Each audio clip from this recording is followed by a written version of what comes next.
Değerli milletvekilleri, değerli basın mensubu arkadaşlarım, Milli Dayanışma, Kardeşlik ve Demokrasi Komisyonumuzun 19. toplantısını açıyorum. Toplantı yeter sayısı vardır.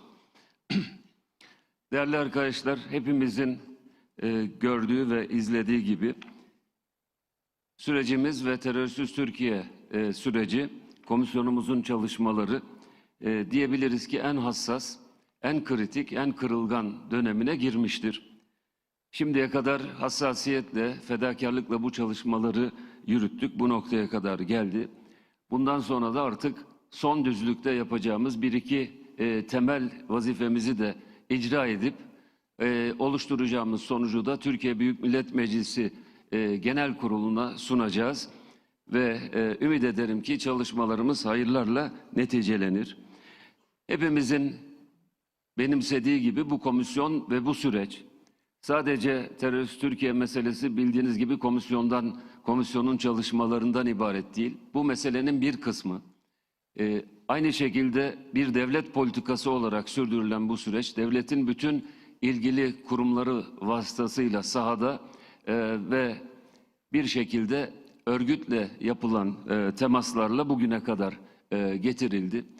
Bu sürecin bir alver süreci olmadığını, bir pazarlık süreci olmadığını, örgütün kendisini feshetme kararını ortaya koyduktan ve silahları teslim etme sürecine sembolik bir törenle başladıktan sonra bu süreç hızlanmış ve siyaset de üzerine düşen sorumluluğu yerine getirmek için Türkiye Büyük Millet Meclisi'nde bulunan partilerimizden 11'inin ittifakıyla bu komisyonu kurmuş ve bugüne kadar getirmiştir.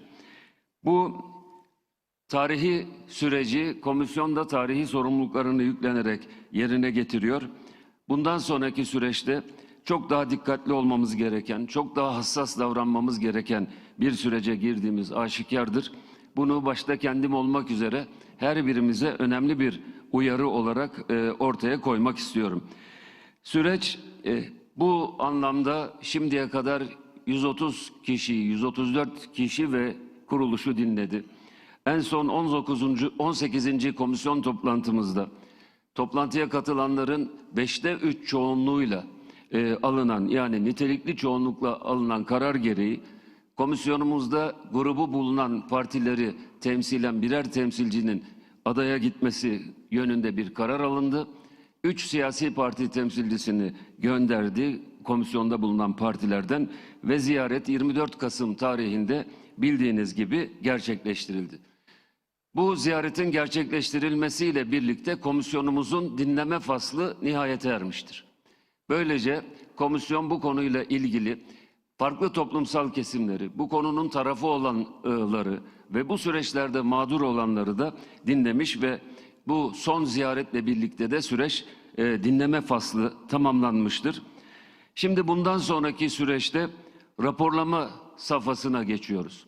Yani komisyon çalışmalarından sonra terörist Türkiye'nin gerçekleştirilmesiyle ilgili kendi açımızdan gördüğümüz ortak hassasiyetlerle hele mümkünse müşterek kanaatlerimizi paylaştığımız bir raporu hazırlamayı ümit ediyorum. Ve böylece bu raporun hazırlanmasıyla birlikte de bu tarihi süreç çok önemli bir eşiği daha atlatacak ve üzerine düşen sorumluluğu yerine getirmiş olacaktır. Daha evvel burada grubu bulunan partilerden kendi raporlarını hazırlamalarını, milletvekili arkadaşlarımızdan kendi raporlarını hazırlamalarını istirham etmiştik.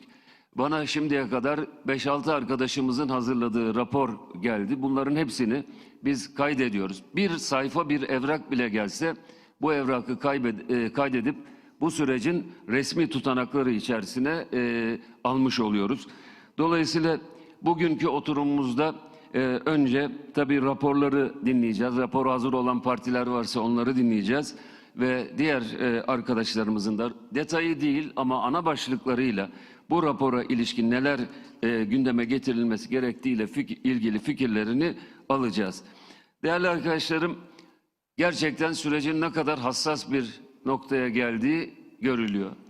Söylenen her bir sözün normal zamanda söylenen sözlerden kat kat daha tesirli olduğu, hiç beklemediğiniz çevrelerde, beklemediğiniz şekilde olumlu ya da olumsuz etki ettiği bir sürece giriyoruz. Dolayısıyla hani derler ya eskiler, söz gümüşse sükût altındır. Burada 100 düşünüp bir konuşma, hatta 1000 düşünüp bir konuşmanın gerektiği günlere giriyoruz. Herkesin öncelikle bu sürecin bundan sonraki en hassas dönemini siyasi pozisyonlarının malzemesi haline getirmemesi lazım. Hepimizin siyaset fikirleri farklı, siyasi partileri farklı, anlayışları, kanaatleri farklı. Ama herhalde ortak olduğumuz nokta, artık bu memlekette silahlar sussun, terör sona ersin, analar ağlamasın, ocaklar sönmesin ve bu milletin geleceği bir şekilde karanlık ellere teslim edilmesin. Onun için özellikle bu siyasi malzeme yapılmaması konusunu her birinizden istirham ediyorum. Bir başka önemli konu, burada basınımızın da üstüne çok büyük sorumluluklar düşüyor. Zaman zaman bu uyarıyı yaptım ama hissediyoruz, buna ihtiyaç var. Sürecin aslı, kim ne dedi, nereden geldi, nereye gitti, bütün bunlardan daha önemlisi ortaya hangi somut sonuçlar konuldu. Önemli olan bu siyasi süreçte budur. Yani sürecin magazinleştirilmemesi için de olağanüstü bir gayret sarf etmemiz gerektiği kanaatindeyim. Ayrıca dil, üslup ve davranışlarımıza da azami dikkat etmemiz gerektiği bir süreçteyiz. Tekraren çok sık tekrarladığım bir şeyi tekrarlayarak sözlerimi bitireceğim. Bu mesele bir partinin ya da birkaç partinin meselesi değildir. Bu mesele bütün Türkiye'nin 86 milyonun meselesidir. Bu mesele hayırla ve başarıyla sonuçlandığında bir ya da birkaç parti kazanmış olmayacak, sürece karşı olan partiler de dahil olmak üzere bütün Türkiye kazanmış olacak.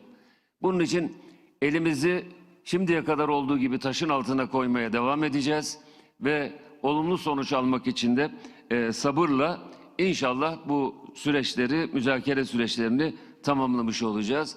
Tekraren söylüyorum, sağda solda, içeriden ya da dışarıdan bu mesele son noktaya geldi, son günlere yaklaşıyor. Bu meseleyi akamete uğratalım diye hesap kitap içerisinde olanların varlığını biliyoruz. Tekraren ifade etmek istiyorum ki akıl onların aklından daha üstün olmayı gerektirir. Onun için bizler de sabırla farklılıklarımızı yine birbirimize ifade ederek yolumuza devam edeceğiz. Ve ümit ediyorum ki, inanıyorum ki bu sefer Türkiye kazanacak, bu sefer mutlaka kazanacağız.